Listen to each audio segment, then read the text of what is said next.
I know there are a bunch of internet trolls, but I didn't expect to encounter one during my tenure as a reviewer.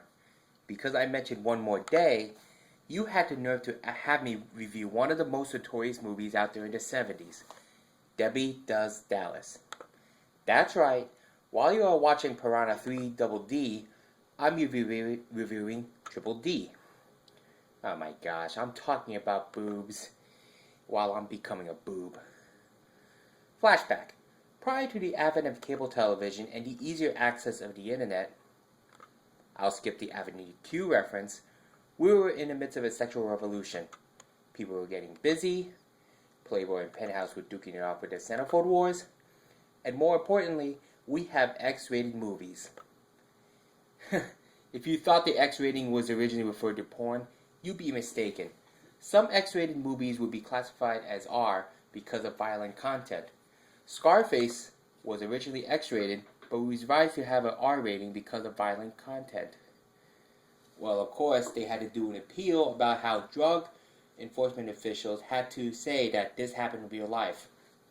But ironically, Oliver Stone later admitted that he left the unedited scenes intact. Even though the rating system would be modified a few years later, some of the content released in the 70s will still shun censors. I'm really surprised you can get away with many of the political incorrectness, especially during the early years. Out of the movie producers have created in the 70s, none of them would be under my chopping block, but due to special circumstances, one of them stuck out like a sore thumb. Well, of course, I will cover that infamous whistleblower movie next time. Fellow viewers, let's uncover Debbie Does Dallas. As you probably guessed, yes, due to its content, showing any of these naughty bits is out of the question. And, oh gosh, where am I going to start on this? I really need to cover about cheerleaders. They are nothing more than fan wiping material. They don't do anything but talk about boys, fashions, and stuff. Can somebody name a cheerleader that's not mostly harmless? Okay, I stand corrected. Speaking of cheerleaders, another issue I will also want to discuss is the actress name. It might be a stage name, but who knows? Bambi Words. Yeah, Bambi Words. Here's what porn stars should have known about the name. It's actually a boy's name. There's no doubt her name was based on one of the famous Disney movies, yet somehow people keep mistaking Bambi as a female deer. It must be his Bishonen looks, but I digress. Now, if that wasn't bad enough, this movie used their bodies as an excuse to raise money for Dallas.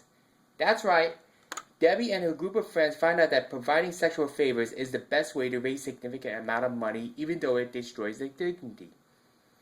By default, they can get arrested for prostitution, along with other factors including indecent exposure. It will probably show up in the 10 o'clock news, the New York Post, and possibly a district attorney's desk. By the way, do you know what the worst part about Debbie Does Dallas? The title itself.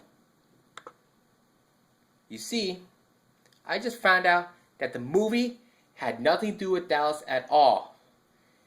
That's the whole point of the story. People pay to see Debbie do Dallas.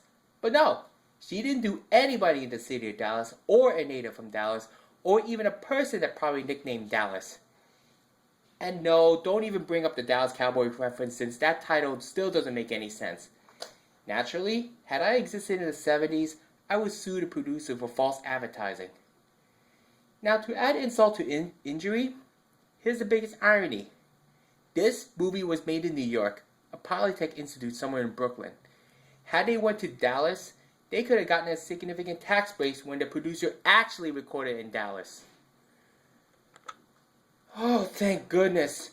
I went over that hurdle for that sexploitation movie. I will make those Spider-Man fans suffer next time. Well, I'm glad that I'm over with this debauchery crap. Or not. This is Antibishonen Speaks, saying my farewells for Dallas, Texas.